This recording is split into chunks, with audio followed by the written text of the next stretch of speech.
কানেকশনটা আমিও জানতাম না, and I have no shame in admitting ইট।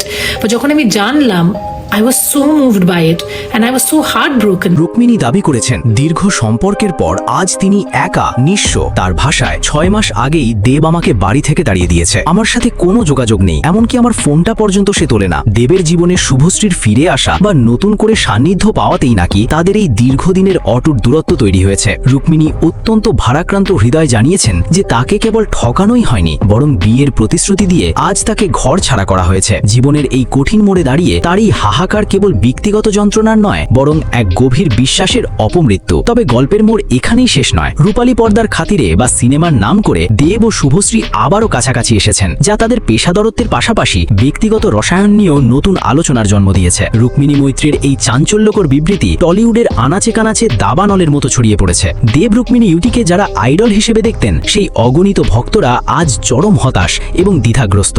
যদিও এই বিবৃতির কোনো প্রাতিষ্ঠানিক সত্যতা বা দেবের পক্ষ থেকে কোনো পুষ্টিকরণ এখনো পাওয়া যায়নি, তবুও মানুষের মনে এই প্রশ্নটি প্রকট হয়ে দাঁড়িয়েছে। পেশাদার জগৎ আর ব্যক্তিগত আবেগের সংঘাত যখন শুরু হয়, তখন কি কেবল একজনকেই বলির পাঠা হতে হয়? জীবনের এই চরম সত্য থেকে আমাদের সবার জন্য একটি বড় মোটিভেশনাল শিক্ষা লুকিয়ে আছে। জীবন মানেই কেবল প্রাপ্তি নয়, কখনো কখনো এটি এক বুক ভরা হারানোর যন্ত্রণার নাম। সম্পর্কের ভাঙা গড়া চিরন্তন, কিন্তু সেই ধ্বংসস্তূপ থেকে নিজেকে আবার নতুন করে গড়ে তোলার নামই হলো প্রকৃত সংগ্রাম। যখন সবচেয়ে কাছের মানুষটি হাত ছেড়ে দেয়, যখন সাজানো স্বপ্নগুলো কাঁচের মতো ভেঙে চুরমার হয়ে যায়, তখনই শুরু হয় নিজের অস্তিত্ব রক্ষার লড়াই। কারো উপর অতিরিক্ত নির্ভরতা আমাদের সাময়িকভাবে সুখী করলেও দিন শেষে নিজের আত্মবিশ্বাস আর লড়াই করার মানসিকতাই মানুষকে সামনের দিকে এগিয়ে নিয়ে যায়। সম্পর্কে টানাপোড়েন থাকবেই, কিন্তু নিজের সম্মান ও ব্যক্তিত্বকে বিসর্জন দিয়ে নয়। প্রিয় দর্শক, দেব শুভশ্রীর এই নতুন সমীকরণ কি কেবল চলচ্চিত্রের প্রয়োজনে, নাকি এর পেছনে লুকিয়ে আছে কোনো দীর্ঘশ্বাস? রুক্মিণীর এই অভিযোগের পাহাড় কি কেবল অভিমান, নাকি এর অন্তরালে রয়েছে অন্য কোনো সত্য?